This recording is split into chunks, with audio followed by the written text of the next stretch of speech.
2 Samuel chapter 4. Ishbosheth murdered.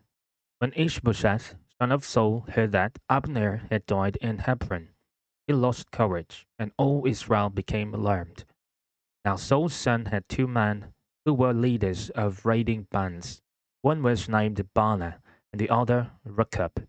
They were sons of Rimmon, the Beerothite, from the tribe of Benjamin. Beeroth is considered part of Benjamin, because the people of Beeroth fled to Gittim and have resided there as foreigners to this day. Jonathan, son of Saul, had a son who was lame in both feet. He was 5 years old when the news about Saul and Jonathan came from Jezreel. His nurse picked him up and fled, but as she hurried to leave, he fell and became disabled. His name was Mephibosheth. Now Rechab and Baanah, the sons of Rimmon, the Beerothite, set out for the house of Ishbosheth, and they arrived there in the heat of the day, while he was taking his noonday rest. They went into the inner part of the house as if to go get some wheat, and they stabbed him in the stomach. Then Rechab and his brother Baanah slipped away. They had gone into the house while he was lying on the bed in his bedroom. After they stabbed and killed him, they cut off his head. Taking it with them, they traveled all night by way of the Arabah. They brought the head of Ishbosheth to David at Hebron and said to the king, "Here is the head of Ishbosheth, son of Saul, your enemy, who tried to kill you. This day the Lord has avenged my lord the king against Saul and his offspring." David answered Rechab and his brother Baanah, the sons of Rimmon, the Beerothite, "As surely as the Lord lives, who has delivered me out of every trouble, when someone told me, 'Saul is dead,' and thought he was bringing good news, I seized him and put him to death in Ziklag. That was the reward I gave him for his news. How much more when wicked men have killed an innocent man in his own house and on his own bed? Should I not now demand his blood from your hand and rid the earth of you?" So David gave an order to his men, and they killed them. They cut off their hands and feet and hung the bodies by the pool in Hebron. But they took the head of Ishbosheth and burned it in Abner's tomb at Hebron. 2 Samuel chapter 5. David becomes king over Israel. All the tribes of Israel came to David at Hebron and said, "We are your own flesh and blood. In the past, while Saul was king over us, you were the one who led Israel on their military campaigns. The Lord said to you, 'You will shepherd my people Israel, and you will become their ruler.'" When all the elders of Israel had come to King David at Hebron, the king made a covenant with them at Hebron before the Lord, and they anointed David king over Israel. David was 30 years old when he became king, and he reigned 40 years.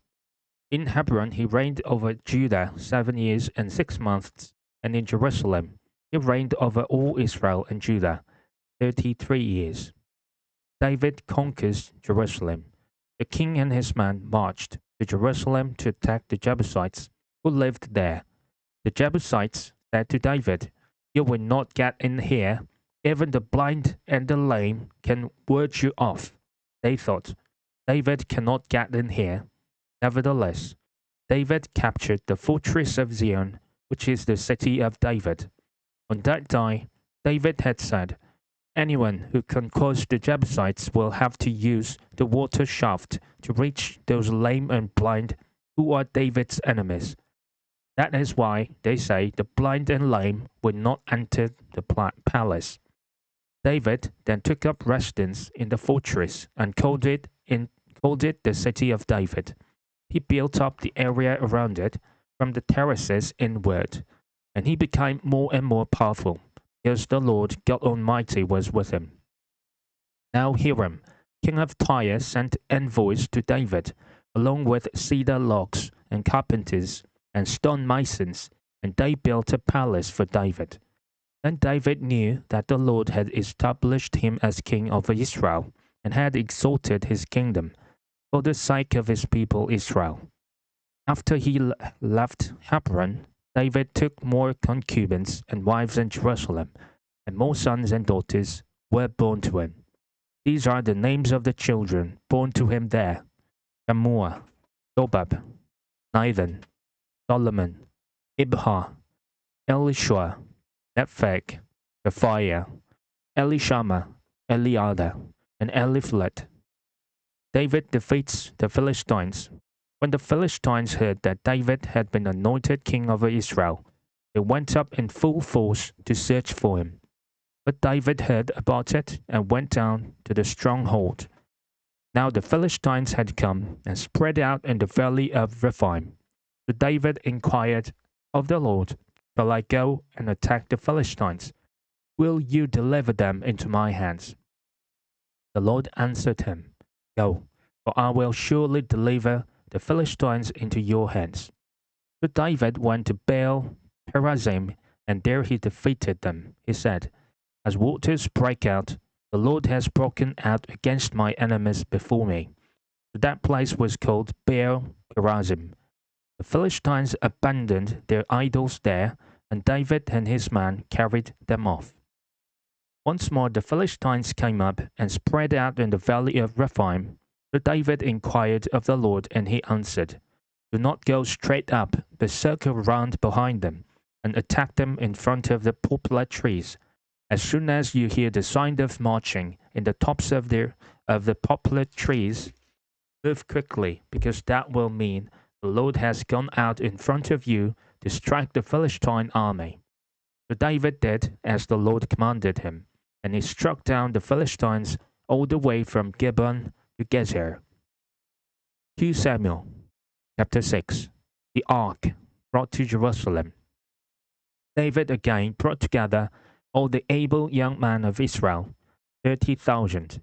He and all his men went to Baalah in Judah to bring up from there the Ark of God, which is called by the name of the Lord Almighty, who is enthroned between the cherubim on the ark. They set the Ark of God on a new cart and brought it from the house of Abinadab, which was on the hill. Uzzah and Ahio, sons of Abinadab, were guiding the new cart with the Ark of God on it, and Ahio was walking in front of it. David and all Israel were celebrating with all their might before the Lord, with castanets, harps, lyres, timbrels, sistrums, and cymbals. When they came to the threshing floor of Nacon, Uzzah reached out and took hold of the Ark of God, because the oxen stumbled. The Lord's anger burned against Uzzah because of his irrelevant act. Therefore, God struck him down, and he died there beside the Ark of God. Then David was angry because the Lord's wrath had broken out against Uzzah, and to this day the place is called Perez Uzzah.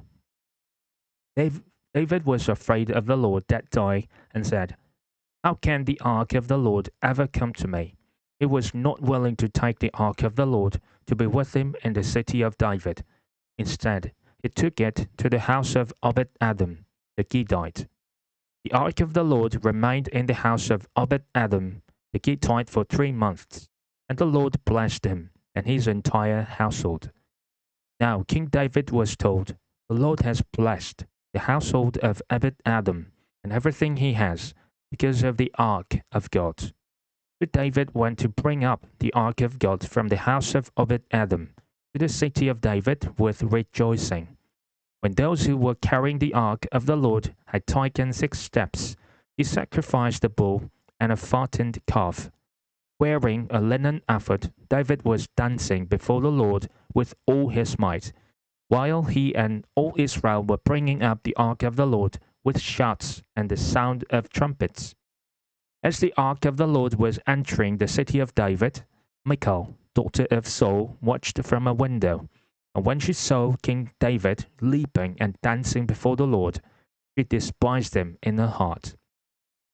They brought the ark of the Lord and set it in its place inside a tent that David had pitched for it, and David sacrificed burnt offerings and fellowship offerings before the Lord. After he had finished sacrificing the burnt offerings and fellowship offerings, he blessed the people in the name of the Lord Almighty. Then he gave a loaf of bread, a cake of dates, and a cake of raisins to each person in the whole crowd of Israelites, both men and women, and all the people went to their homes.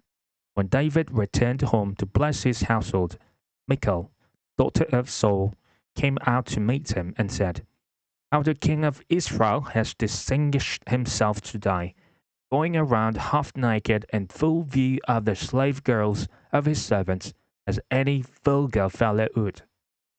David said to Michal, "It was before the Lord who chose me rather than your father or any from his house when he appointed me ruler over the Lord's people Israel.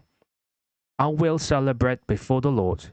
I will become even more undignified than this, and I will be humiliated in my own eyes. But by these slave girls you spoke of, I'll be held in honor." And Michal, daughter of Saul, had no children to the day of her